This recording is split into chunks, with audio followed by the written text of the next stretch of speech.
Ciao Juventini, Alberto here. I've got all this morning's news around Juventus. We're going to take a look at Vlahovic and an extension loading up. The details on that. Is Adrian Rabiot becoming a leader at Juventus? Miretti hits a milestone, but we may have some issues with another young player at Juventus. And then the financial status as the books are set to close for 2023. We'll take a look at where Juve stands, and does this open the door for a player to potentially return at Juventus in the summer? Got all that and more, so like the video, subscribe to the channel. This is the AJC. Let's rock. We're going to kick things off with some news in terms of Dybala. He has reached an agreement over 3 million euros in back pay with Juventus. That'll be done and dusted. The rumors still continue to suggest that Cristiano Ronaldo is going to be suing Juventus for 19 million euros in back pay. We'll wait for the details on that. Giuntoli, a little report comes out stating that he was the one that had made the decision on Bonucci and to cut ties based on the relationship between the defender and Max Allegri. Now, I'm not really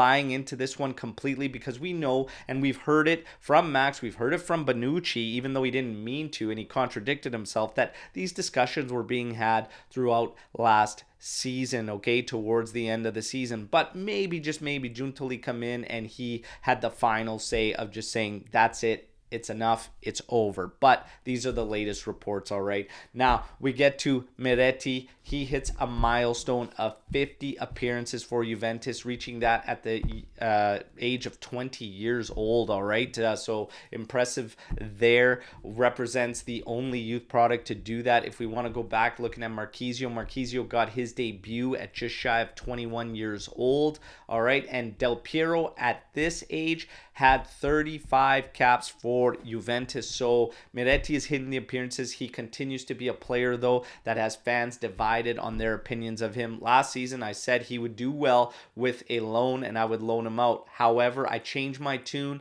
through the Mercado based on what we were doing and not being able to bring in anybody in the midfield and not being able to bank on Paul Pogba. Now, I am glad Miretti is around, and I'll be honest, I see an improvement from last season to this season. I think he's continuing to grow. I like what he's doing. I think he had a strong game against Lazio, but there are many that disagree with me. I think Miretti's doing very, very well, and at this point in this season, ahead of Fagioli. But hey, that's going to spark some controversy. You guys know the drill. Let me know what you think about Miretti so far in his performances in the comment section to this video, okay? Now we will get to Adrian Rabiot. Adrian Rabiot, is he becoming a leader at Juventus, all right? So we've seen our current Capitano, Danilo, completely change the scope and trajectory of his time at Juventus. Looking back to his first year at Juve and how awful it was, who could have seen him develop into our true leader?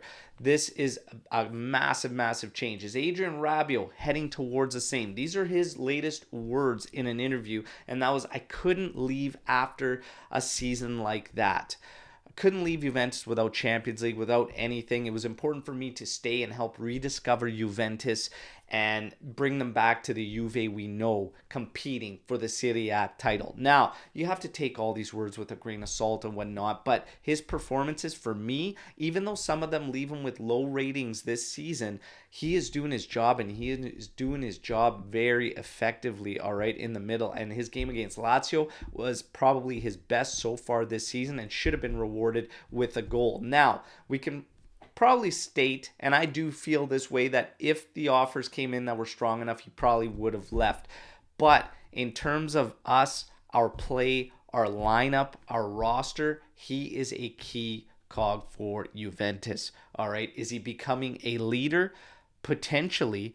The rumors of him renewing continue to swirl, and if he locks up with Juventus on a couple of years, yes, maybe, just maybe, he has become one of the leaders at Juventus. Let me know what you feel and think about Adrian Rabiot in the comment section. Now we get to Vlahovic.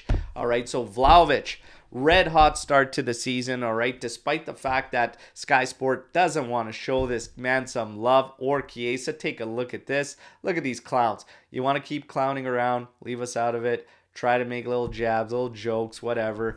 Get your shit together, because we're going to show you. I said these guys were going to be playing with a chip on their shoulder this season, and I love the way they've started. But Vlahovic, the rumors of him extending at Juventus are true, could come to fruition in the coming months, and that would help Juventus on the books by spreading out the salary. By the way, the books, 110 million euros deficit is set to be closed for the 2023 season tomorrow from the board of directors. Now, this would normally be seen as a negative, but it's actually a positive when you look at how much they have cut, because the deficit a year prior was 239 million euros, all right? But this is why we're extending and spreading out salaries to help on these books.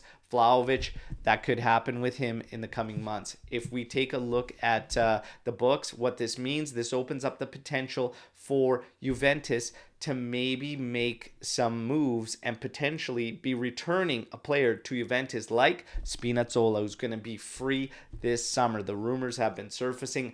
I don't really think it's going to amount to much, but maybe, just maybe, if we look at the finances, it would make sense. Romeo Gresti yesterday saying, no, we already have 3 players at that current position in Cambiaso, Kostic, and Iling Jr. However, while Miretti continues to get appearances, hitting milestones, Iling Jr.